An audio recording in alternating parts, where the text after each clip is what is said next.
Assalamualaikum warahmatullahi wabarakatuh. Perkenalkan, saya Rifrita Febriana, SPD SD, calon guru penggerak angkatan 7 Kota Batam, yang mana saya mengajar di SD Negeri 003 Batu Aji. Pada saat ini saya bersama Ibu Kepala Sekolah SD Negeri 003 Batu Aji, yaitu Ibu Sri Nurelawanti, SPD SD. Dalam kesempatan kali ini, saya akan melakukan praktek wawancara Bu di modul 3.1 pada materi pengambilan keputusan berdasarkan nilai kebajikan, dilema etika, dan rujukan moral. Gini Bu, selama ini bagaimana Ibu dapat mengidentifikasi kasus-kasus yang merupakan dilema etika atau rujukan moral di tempat Ibu mengajar? Baik, selaku pimpinan satuan pendidikan, hal yang menyangkut ya dilema etika dan rujukan moral itu pasti ada terjadi.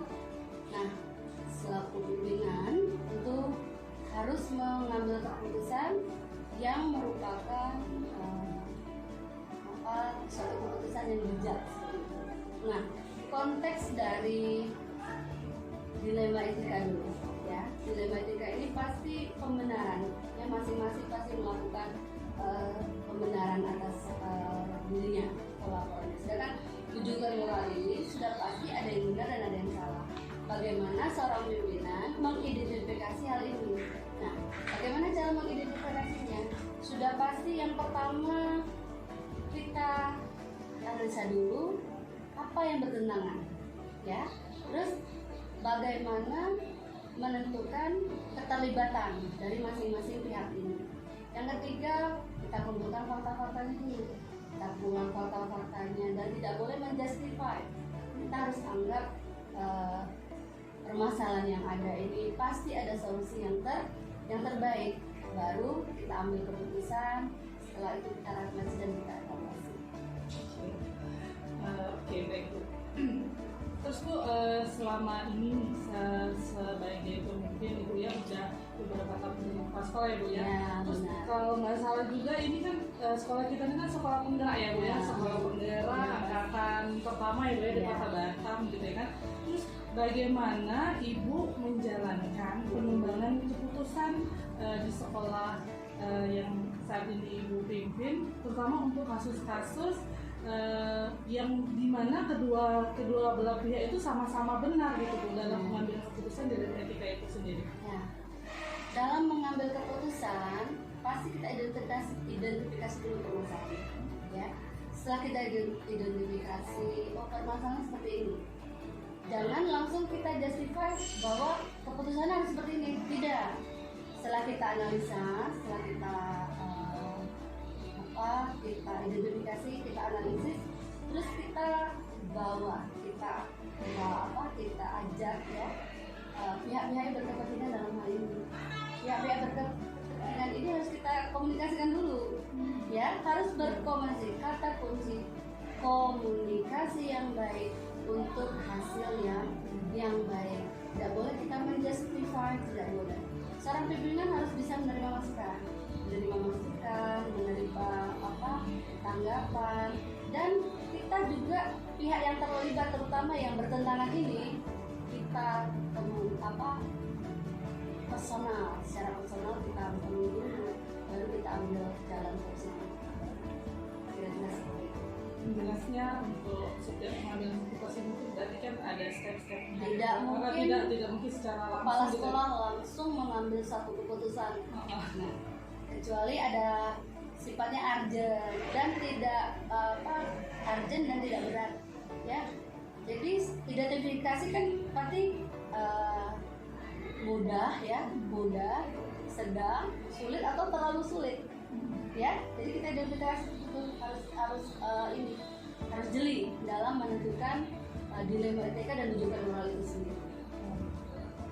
Terus Bu, langkah-langkah yang biasanya Ibu ambil dalam pengambilan keputusan itu seperti apa? Yang pertama tadi kan identifikasi permasalahannya, yang kedua menentukan siapa saja yang terlibat, yang ketiga kita buat solusi atau alternatif pemecahan masalahnya itu seperti apa.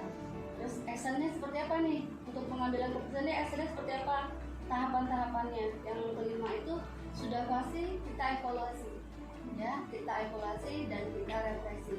Jadi selaku pimpinan dia sudah punya ini pemecahan kasus yang selama ini sudah diselesaikan itu menjadi satu catatan sendiri.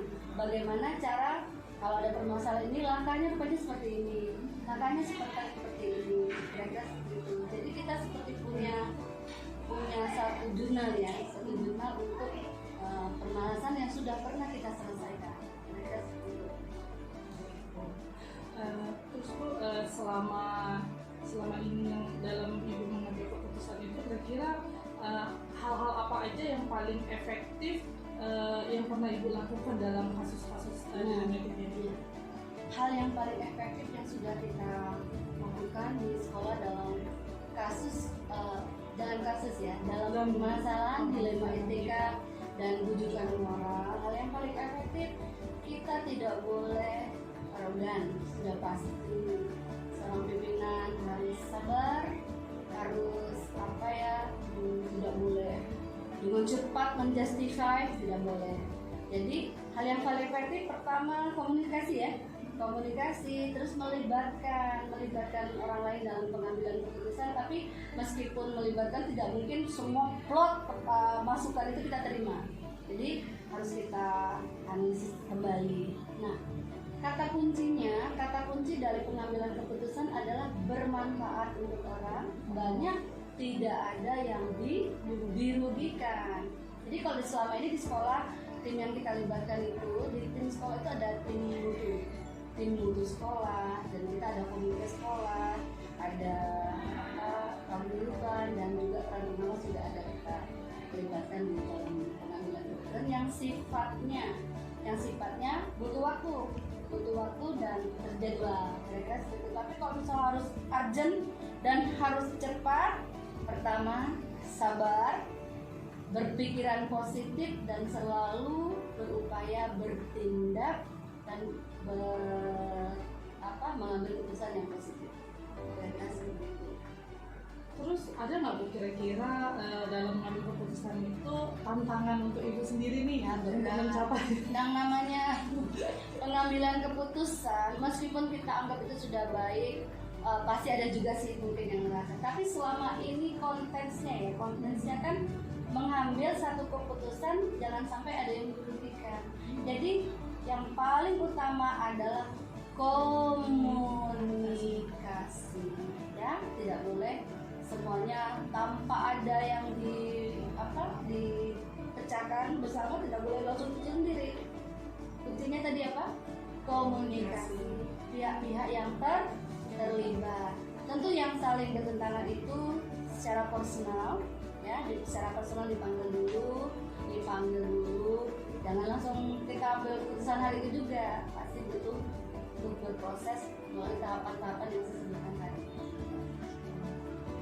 Bu, dalam mengambil keputusan itu Ibu sebagai pimpinan terjadwal nggak dalam mengatasi dilema etika atau bujukan moral ini? Maksudnya dalam arti waktunya kapan, tempatnya di mana gitu. Apakah langsung setiap ada masalah langsung hari itu aja kita selesaikan, ataupun harus dikomunikasikan sama rekan yang ada di sekolah? Kan ada dua tadi pengambilan. Ada yang sifatnya urgent. Kalau urgent itu butuh kompetensi kepala sekolah dalam menentukan kebijakan ini. Tapi kalau dia terjadwal, kurun waktunya itu masih ada waktu, tentu itu dari tahapan itu harus kita jalankan. Komunikasi pada pihak yang terlibat, menganalisanya seperti apa. Memang sih tidak selalu ya, dalam temuan kita tidak selalu. Contohnya kegiatan CGP nih, ya, di sekolah ini kita ada kegiatan yang urgent juga sebetulnya. Sedangkan CGP ini kan komitmennya mengikuti semua alur atau kegiatan CGP, alur merdeka. Tapi sebagai saya pimpinan kan sebetulnya saya juga harus melibatkan ibu ya selaku guru di sini, tapi harus bijak karena begitu mendaftar sebagai CGP dan dinyatakan lulus kan komitmennya harus mengikuti semua apa yang menjadi prosedur dari CGP. Jadi kepala sekolah harus bijak kan, harus bijak menunjukkan hal ini.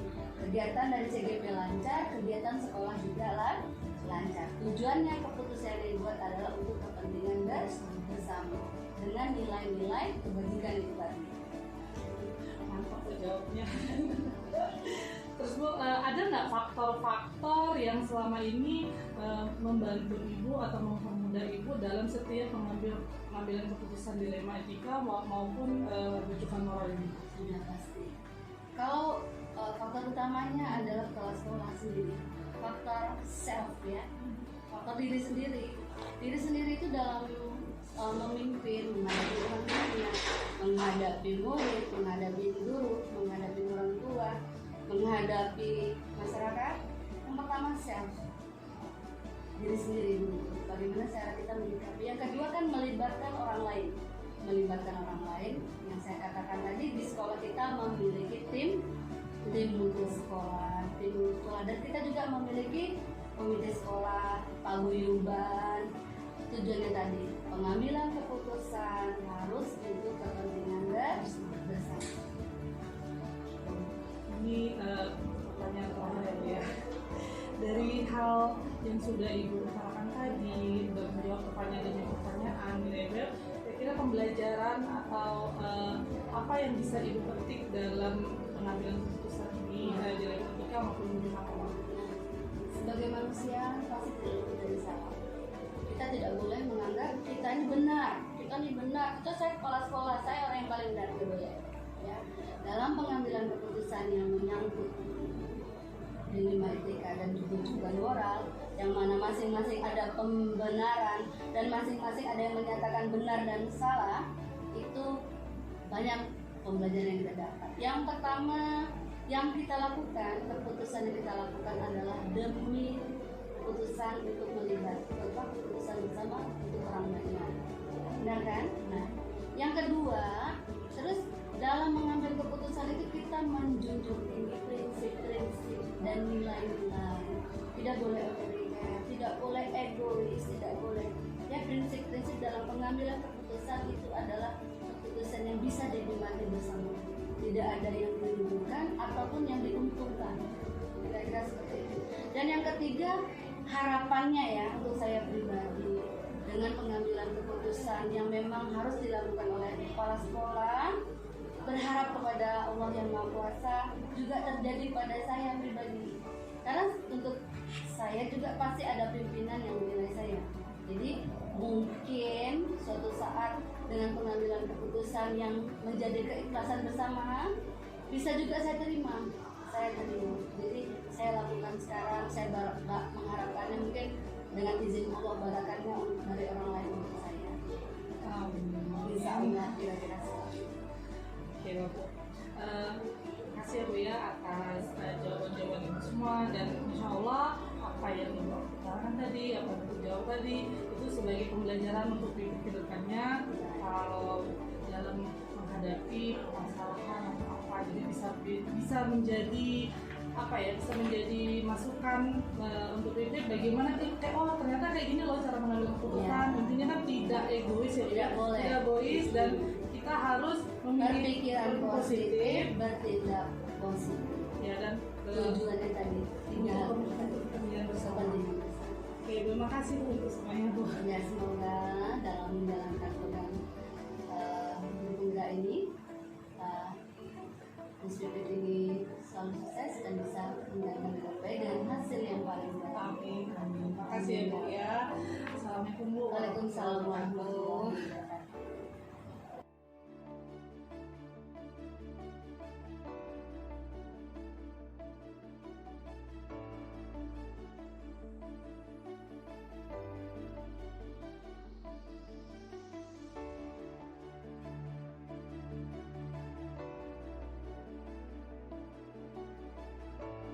Assalamualaikum warahmatullahi wabarakatuh. Waalaikumsalam warahmatullahi wabarakatuh. Perkenalkan, saya Lefrita Febriana, SPDSD. Saya mengajar di SD Negeri 003 Batuaji, yang mana saya CGP Angkatan 7 Kota Batam. Saat ini saya bersama Bapak Samiun SBD, yang mana beliau adalah Kepala Sekolah SD Negeri 011 Sabulung. Saat ini saya akan mewawancarai Bapak terkait pengambilan keputusan berdasarkan nilai-nilai kebajikan yang ada di sekolah Bapak. Baik Pak, maaf, terima kasih sebelumnya Bapak udah menerima saya di sekolah Bapak untuk melakukan wawancara, yang mana wawancara ini untuk menyelesaikan tugas kami Pak di CGP, ya Pak ya, 07 ya. 07. Materinya itu bagaimana pengambilan keputusan ya merupakan dilema etika ataupun rujukan moral. Baik Pak, untuk pertanyaan yang pertama, selama ini bagaimana Bapak dapat mengidentifikasi kasus-kasus yang merupakan dilema etika ataupun rujukan moral yang ada di sekolah Bapak? Baik, terima kasih Ibu Lefrita ya. Iya. Jadi yang saya lakukan untuk mengidentifikasi dilema etika atau rujukan moral itu, yang pertama adalah mengumpulkan informasi yang sebanyak-banyaknya dari semua pihak yang terlibat dalam satu kasus. Yang kedua itu menghindari konflik kepentingan antara semua pihak. Yang ketiga itu tentunya menganalisis dampak yang akan terjadi atau yang timbul dari satu risiko. Baik Pak, terus Pak, selama ini juga gitu ya Pak ya, bagaimana Bapak menjalankan pengambilan keputusan di sekolah Bapak, terutama untuk kasus-kasus di mana ada kedua kepentingan yang sama-sama benar atau sama-sama memiliki nilai kebajikan itu Pak? Oh ya, baik, terima kasih. Jadi keputusan yang saya ambil itu yang pertama itu tentunya berdasarkan data. Data itu harus data yang akurat dan tentunya dapat dipertanggungjawabkan kenapa terjadi kasus tersebut. Yang kedua itu mempertimbangkan semua aspek yang berdampak terhadap keputusan yang nantinya akan saya ambil. Nah, yang ketiga itu tentunya setiap keputusan itu harus konsisten saya jalankan supaya keputusan itu dapat bertahan untuk semua golongan. Oke. Terus Pak, ini Pak, apa langkah-langkah gitu ya Pak, langkah-langkah atau prosedur yang seperti apa yang Bapak lakukan selama ini untuk mengatasi permasalahan-permasalahan itu Pak?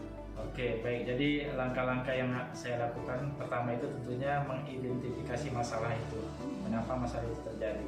Yang kedua, saya akan membangun suatu komunikasi dengan semua pihak yang terkait dalam kasus tersebut. Yang ketiga itu setelah itu saya akan menganalisis dampak dari keputusan yang akan kita ambil. Yang keempat itu setelah itu saya akan menetapkan keputusan. Keputusan ini tentunya tidak hanya dari saya tapi dari pihak lain juga. Yang kelima itu sudah kita tentukan keputusan, tentunya kita harus melaksanakan keputusan itu. Dan yang terakhir itu melakukan evaluasi apakah keputusan itu berdampak baik atau tidak baik. Oke.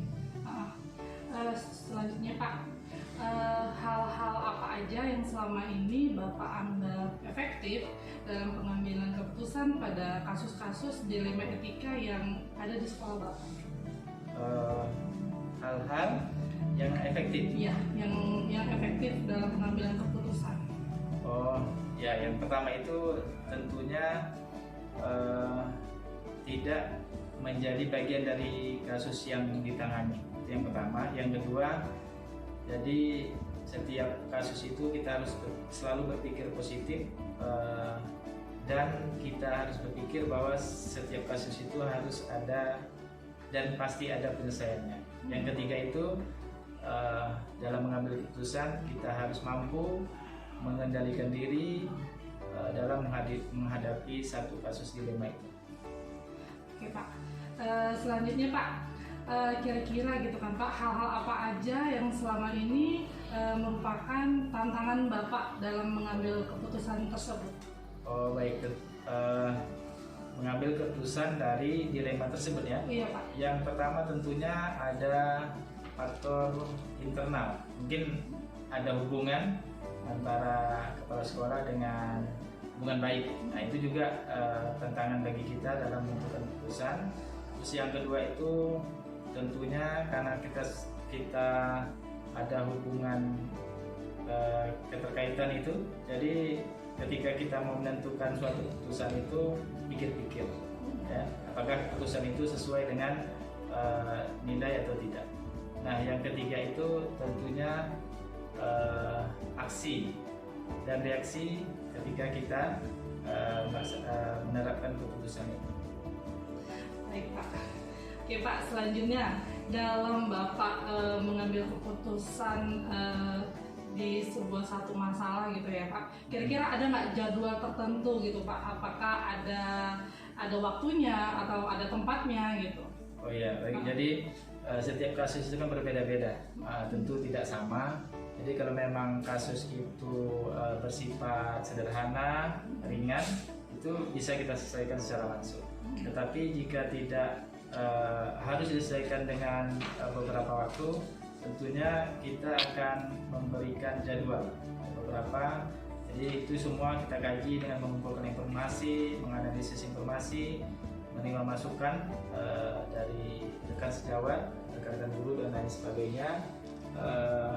Tentunya nanti keputusan itu bisa kita laksanakan dengan sesuai dengan jadwal yang sudah ditentukan. Oke Pak. Selanjutnya Pak, kira-kira ada nggak seseorang atau faktor-faktor yang selama ini tuh mempermudah atau membantu Bapak dalam mengambil keputusan setiap permasalahan dilema etika yang ada di sekolah ini Pak? Ya, ini tentunya kita tentunya membutuhkan masukan pendapat dari orang lain, pasti ada. Ini dari rekan sejawat guru tersebut ketika menghadapi kasus, jadi kita mohon dia untuk menyampaikan kasus tersebut supaya dipermudah keadaannya. Jadi semua keputusan yang dilaksanakan itu supaya bisa dilaksanakan dengan penuh hati. Oke, yang terakhir ya Pak ya. Kira-kira setelah apa yang Bapak sampaikan tadi sama Pipit adalah mengambil keputusan dilema etika gitu, ada nggak pembelajaran yang dapat Bapak petik dari pengalaman Bapak sendiri dalam mengambil keputusan dilema di sekolah Bapak saat ini? Oh ya, baik, terima kasih Bu Levi. Ini pertanyaan terakhir ya? Iya, pertanyaan terakhir Pak. Jadi pengalaman tentunya banyak yang bisa kita ambil. Itu yang pertama itu, jadi sebagai seorang pimpinan kita harus berani mengambil risiko, jadi menghadap tekanan baik itu dari internal ataupun eksternal. Yang kedua, jadi keputusan itu tadi sudah saya sampaikan harus diterima apapun risikonya. Yang ketiga itu tentunya kita selalu berpikir positif dalam setiap mengambil keputusan. Yang keempat, kita berusaha supaya keputusan itu merupakan penyelesaian dari masalah yang dihadapi. Yang kelima, setiap masalah itu pasti ada jalan penyelesaiannya. Yang keenam, tentunya dalam menyelesaikan keputusan itu kita perlu pengendalian diri yang matang dalam menentukan suatu keputusan supaya kita tidak emosional. Yang ketujuh, tentunya kita menghindari konflik kepentingan dari semua pihak. Dan yang kedelapan itu setiap permasalahan itu pasti ada jalan penyelesaiannya. Yang terakhir ini, jadi sebagai seorang pimpinan kita tentu mengambil keputusan itu berbeda-beda sesuai dengan perkembangan zaman. Demikian Bu Lekrita, terima kasih. Iya Pak, makasih ya Pak. Makasih juga atas waktu Bapak dan alhamdulillah tugas saya selesai untuk mewawancari Bapak dan saya juga sedikit mendapatkan pencerahan gitu ya Pak ya tentang dilema etika dan bujukan moral. Terima kasih ya Pak ya. Ya, semoga sukses. Assalamualaikum warahmatullahi wabarakatuh.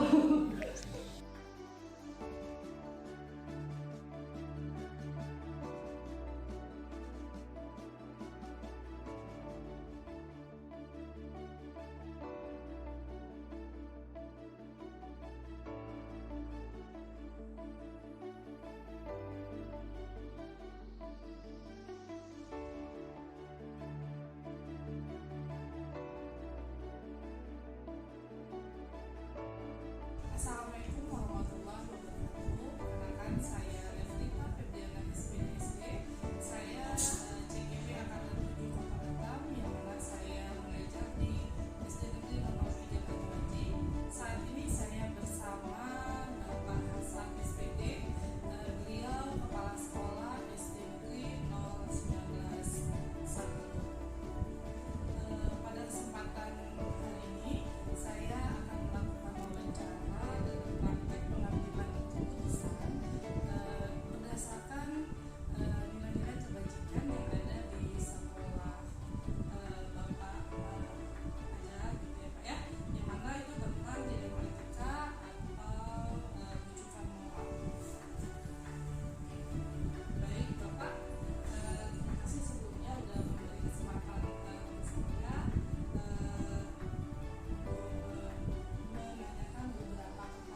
Assalamualaikum warahmatullahi wabarakatuh. Perkenalkan, saya Yasrita Febriana SPD SD.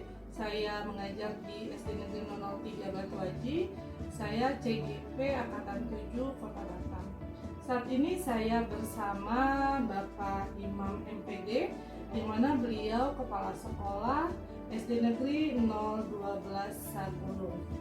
Pada kesempatan pada hari ini, saya akan melakukan praktek wawancara pengambilan keputusan di sekolah, yang mana ini ada di tugas kami di modul 3.1 pengambilan keputusan berdasarkan nilai-nilai kebajikan sebagai pemimpin. Baik Bapak, terima kasih udah memberikan kesempatan saya untuk bisa menanyakan beberapa pertanyaan terkait pengambilan keputusan di sekolah yang Bapak pimpin. Ya, baik Bapak, selama ini bagaimana Bapak dapat mengidentifikasi kasus-kasus yang merupakan dilema etika atau budaya bujukan moral yang ada di sekolah Bapak? Baik, kasus-kasus yang ada di sekolah saya yang terutama kasus moral itu saya teliti dulu, saya dengar dulu apakah benar atau tidak. Kalau benar mungkin baru kita akan ke tindakan hukumnya. Selanjutnya Pak, selama ini itu ya Pak ya, bagaimana Bapak menjalankan pengambilan keputusan di sekolah Bapak, terutama untuk kasus-kasus di mana ada kedua kepentingan yang sama, benar atau sama-sama memiliki nilai-nilai kebajikan itu sendiri? Baik, apabila ada dua keputusan itu yang sama-sama baik, mungkin saya utamakan yang lebih prioritas, yaitu yang menyangkut pada sekolah, menyangkut pada guru-guru. Kalau masalah pribadi, mungkin tidak perlu kita utarakan. Yang utama itu masalah ke sosial yang lainnya. Selanjutnya, langkah-langkah atau prosedur seperti apa yang biasanya Bapak lakukan selama ini dalam ya Pak?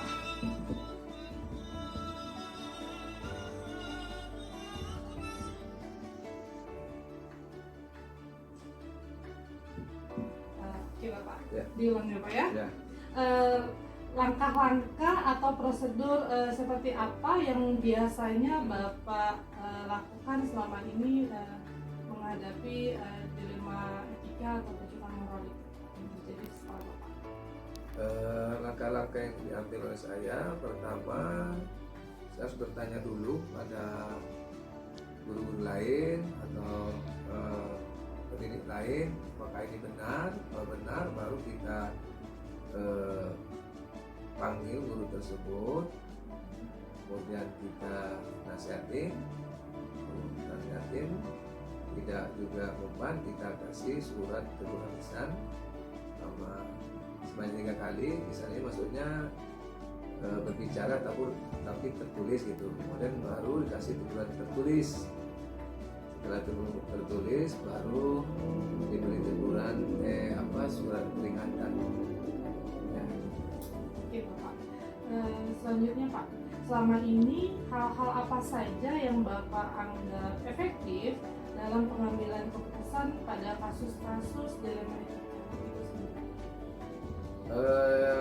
Efektif itu adalah kasus yang menyangkut kepada halayak orang ramai, kasus yang mementingkan kepentingan umum lah gitu kan. Nah, itu harus diutarakan atau harus diputuskan lebih utama. Nah, itulah yang sering kita diskusikan sama guru-guru yang lain. Kira-kira nih Pak, ada nggak tantangan Bapak dalam pengambilan keputusan tersebut Pak? Tantangan tentunya ada, karena itu namanya moral, itu kan menyangkut kepada hati ya, pribadi seorang. Apabila kita memutuskan, tentunya yang diputuskan itu tidak sesuai, dia akan kecewa.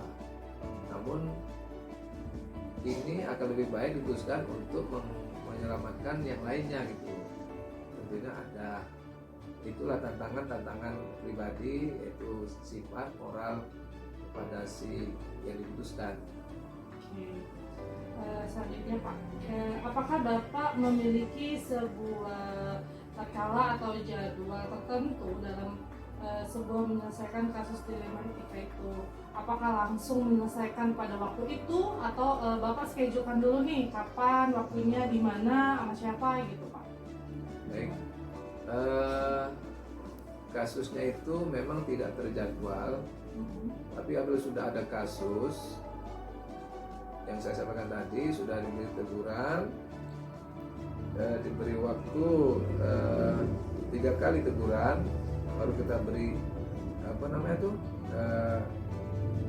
teguran tertulis, tapi dalam bentuk tulisan 3 kali juga, itu waktunya ya. Nanti udah 3 kali juga kita beri teguran yang tertulis, baru terakhir dikasih surat peringatan 1, 2, atau 3. Itulah. Terus Pak, adakah seseorang atau faktor-faktor yang selama ini tuh memudahkan Bapak atau membantu Bapak dalam pengambilan keputusan terhadap kasus-kasus dilema etika yang ada di sekolah ini Pak? Baik, salah satu faktor atau yang turut andil dalam mengambil keputusan adalah teman sejawat, istilah teman guru yang senior baik dalam usia maupun dalam masa jabatan yang ada di sekolah ini. Saya bertanya dan mereka lah membantu. Jadi sebelum itu memang saya bertanya dulu. Oke Pak ya, ini untuk pertanyaan yang terakhir nih ya Pak ya. Dari rangkaian pertanyaan itu yang telah Bapak sampaikan terhadap percakapan kita tadi itu Pak ya, kira-kira Pak, apa pembelajaran yang dapat Bapak petik dari pengalaman Bapak mengambil keputusan dilema? Baik, pembelajaran yang dapat kita ambil dalam keputusan dilema ini adalah kita tidak boleh memutuskan seseorang langsung, namun kita harus berdiskusi atau bertanya, minta pendapat, dan melihat catatan, melihat hasil tindak lanjut si diberi tugas itu. Jadi kita tidak boleh memutuskan secara serta-merta. Jadi kita harus mengambil atau berpikir 360 derajat. Itulah menurut saya. Oke. Baik Bapak, kayaknya pertanyaan udah saya tanyakan sama Bapak juga udah memberi saya informasi gitu ya Pak ya, bagaimana cara Bapak untuk mengambil keputusan. Insya Allah nanti kedepannya saya akan mencoba menerapkan pada diri saya sendiri dalam mengambil keputusan di setiap permasalahan dalam hidup saya ya Pak ya, baik itu dalam masalah di sekolah, masalah pribadi gitu ya Pak, karena kan kalau dilema etika atau bujukan moral itu kan permasalahannya tidak hanya di sekolah aja ya Pak ya, pribadi juga bisa. Baik Bapak, untuk itu saya ucapkan terima kasih ya Pak ya. Sama-sama. Oke Pak, assalamualaikum warahmatullahi wabarakatuh. Assalamualaikum warahmatullahi wabarakatuh.